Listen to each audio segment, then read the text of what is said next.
What is up, YouTube? This is Chase Bristow, the Gay Nomad.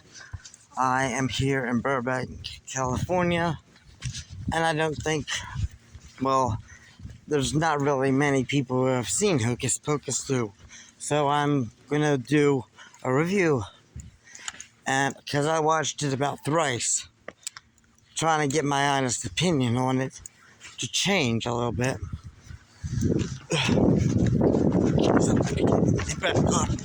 Yeah, I'm doing a review while walking around Burbank. Fun times. Now,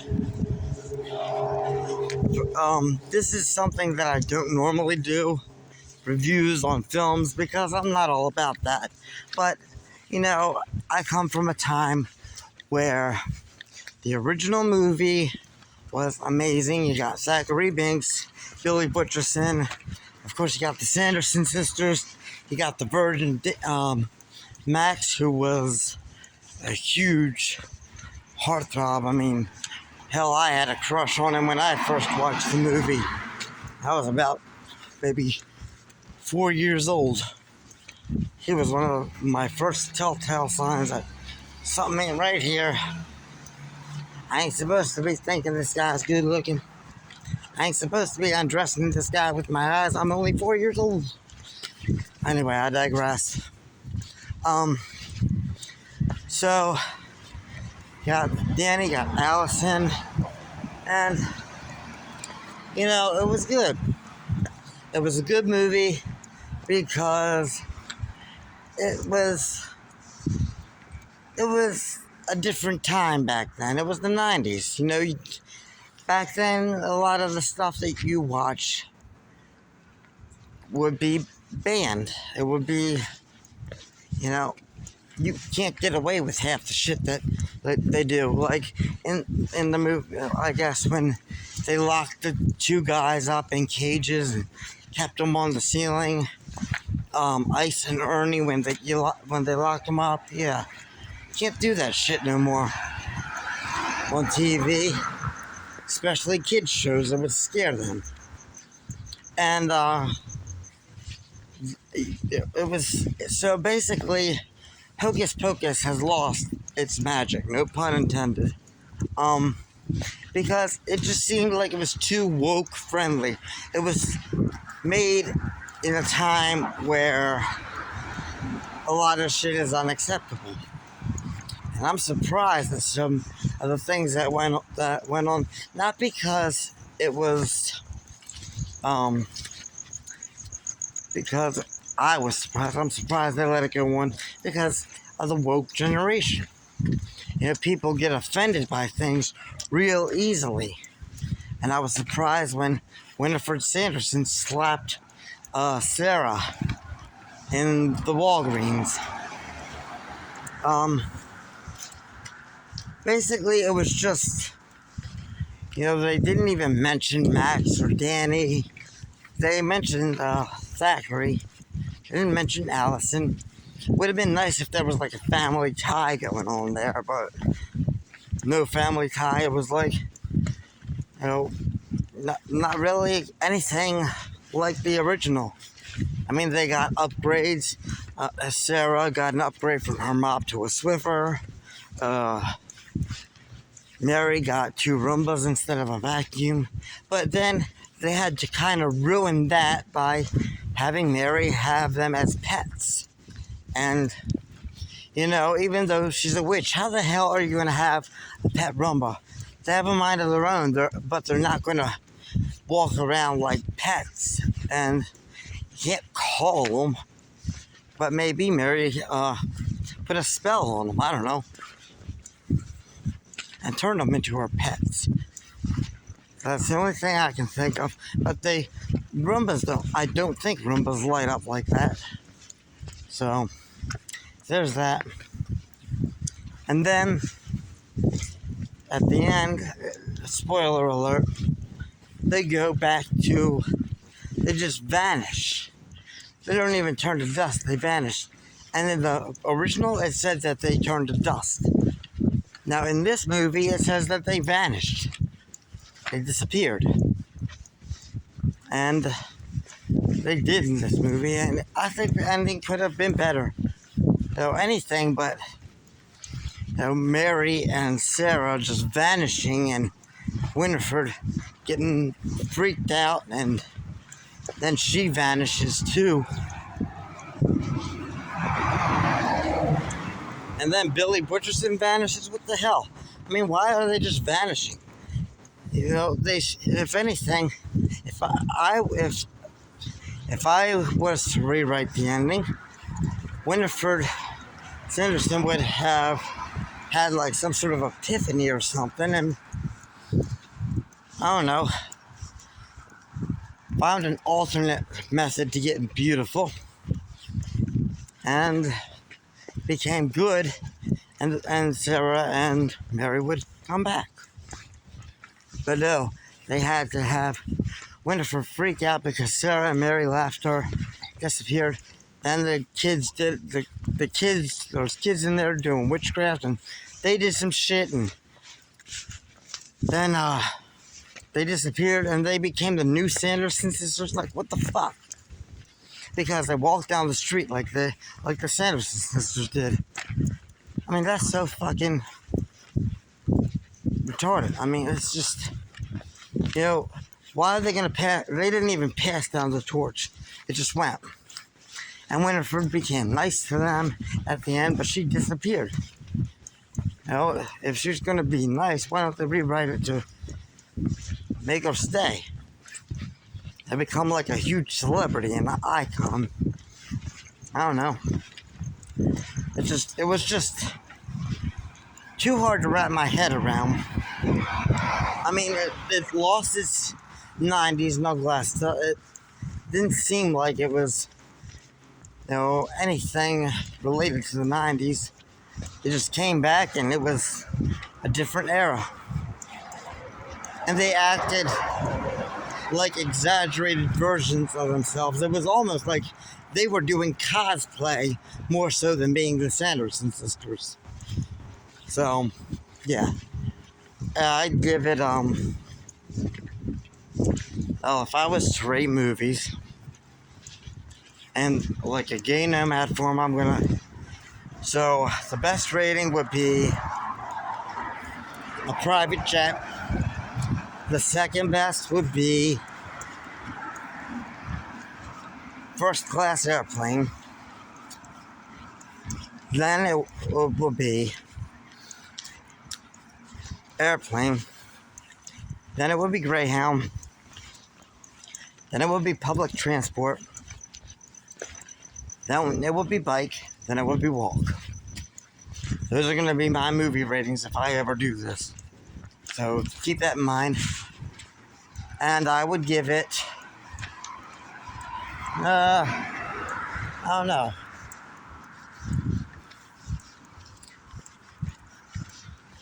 I would give it a Greyhound. Because it lost its magic. It was too woke. The Sanderson sisters acted like they were doing cosplay. The actors who played the actresses who played the Sanderson sisters acted, it looked like, it was just like they were doing cosplay. It wasn't like they were being in true character. It was like they were trying too hard. So, it was too woke. Sanderson sisters were basically doing cosplay of themselves. The fact that they sang right when they came back, and the fact that it was mentioned that they love singing, that's never mentioned. They just get up on stage and sing one time in the original movie, and in the sequel they did it twice. And then they had like a thing in the back of the movie where they sang. I mean, I was really looking forward to it. I bought Disney Plus and everything today, only to be disappointed like that. So, yeah, it was a Greyhound. I give it a Greyhound. And That's being generous. But, they could have done better makeup too, because Mary looked anorexic. I know she lost weight, but you could tell that who it was. When the original, you couldn't tell that was the actress who played. So, yeah. And Mary didn't have that many funny lines. It wasn't really that funny, like the original. No lines that would be remembered. They recycled old ones, like amok, amok, amok. And it's probably just to make people from the 90s smile and say, I remember that.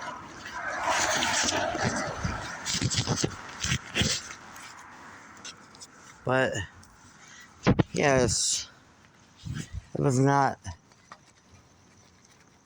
much less than what I anticipated. And it was a disappointment. Because, I didn't know what to expect, but I didn't expect it to be, like, totally different. But have recycled material like the amok thing, and the,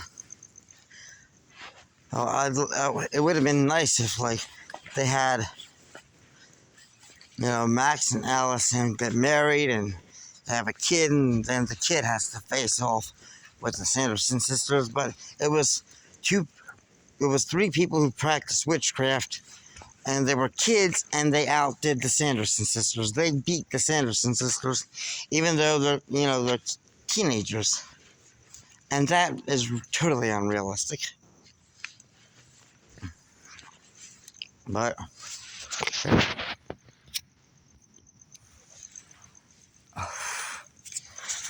and it was too woke. Mind you, that's supposed to be a kids movie, okay? Now, this is what I don't understand about those Disney films. They have, they want to have diversity, and they want to have, black person playing Ariel. That's, that's fine, I have no problem with that. But it's a kids movie, and they had all this gaiety. They had men who were dressed up as the Sanderson sisters, gay people in there who, they were talking extremely gay and shit. Yeah, I'm gay too, but I ain't gonna be broadcasting myself on a children's movie. Yeah, that'll be remembered for years to come. Oh, how about those queens in that movie about three witches? Who the hell's gonna that's something that that's just thrown into the movies too much. And that's what really just made me think, oh, this is definitely woke friendly. I was fine with everything else. But when they had those drag queens playing the Sanderson sisters, and they had these gay characters in there, these people who were totally gay, gayer than me, that's fine if it's a PG-13, but this movie is PG. You got 5-year-olds watching it. And they need to be kept innocent as long as possible. Don't throw that shit in a kid's movie, in a Disney movie. I mean, threaten it in something PG-13, but not... Hocus Pocus is PG, and it shouldn't have drag queens. And queens in general. If I had a kid, yeah, I'd let him know what gay was, but not until he was like 13. Or I'd let him keep his innocence as long as possible. I don't want him corrupted by a Disney movie. They can have. Why don't they just throw the F-bomb in the movies while they're at it? Shit. We're already forcing kids to know what gay is. So why doesn't Barney I mean, when I was a kid, these days you have drag queens and kid shows. I seen her on YouTube. One day when I was at the library charging my phone, I saw something about a drag queen on a kid's cartoon talking about pride and gayness and everything. I thought it was a joke. I was hoping it was. Back in my day, when I was a kid, I was watching Barney, and he was teaching people what to do when there's a fire, not how to be a flame. And he was teaching people, that everybody's beautiful. Not the shows today where they're teaching every man how to be a princess.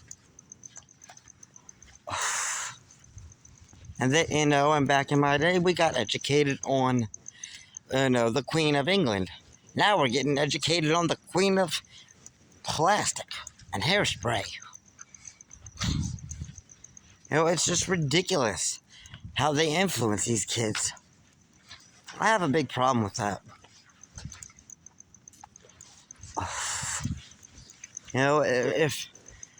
If they're going to do that, why don't they just, throw in some nude scenes while they're at it? Fuck it. And it's awful. Why do that? Why do that? And why can't you just let your kids, think about, the sky and clouds and what they look like and use their imagination? And when I was a kid, I was thinking about, gee, I want to be a movie star. Now everybody's thinking, gee, I want to be a drag queen. When I was a kid, things were a lot different. You didn't have the gayness in movies. I get diversity. Totally.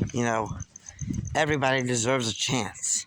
Black, white, Asian, whatever color you are, it doesn't matter. What race you are, it doesn't matter. That's fine.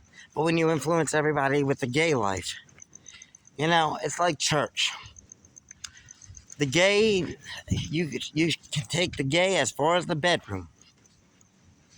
But when you're out of the bedroom and out of your house, conduct yourself properly. I mean, for God's sakes, I don't have a home, but I'm damn sure not going to be uncouth. I'm not going to make out with a guy in public at Disney World or someplace where a kid might see it and start questioning his innocence. And I have a problem with men who walk down the street and hug and kiss. What if a kid sees that? And then his parents are gonna have to deal with those questions and everything. That's where I lost my respect for Hocus Pocus when they had the drag queens and the gay people, because it's a kids movie. I was fine with LeFou and Beauty and the Beast being gay because they kind of hid that. You'd have to be very knowledgeable. And if you were a kid, you could still, think, oh, he's funny, he's cute, he's goofy, he's silly. But then the Hocus Pocus thing, you see these dragons. Mommy, they're a man. Why are they dressed like that? The hell, people? If you're going to be so woke, then why don't you just keep the gayness in the fucking bedroom? Because there you're contradicting yourself. If you're going to think that, oh, I got to eat vegan food so animals aren't slaughtered. But at the same time, you're sitting there watching Hocus Pocus, a kid's movie with drag queens. It's just a horrible world. And that's my Hocus Pocus review. Like, share, subscribe, and stay golden. I ain't going to do this review shit anymore. Too stressful. I got enough on my plate.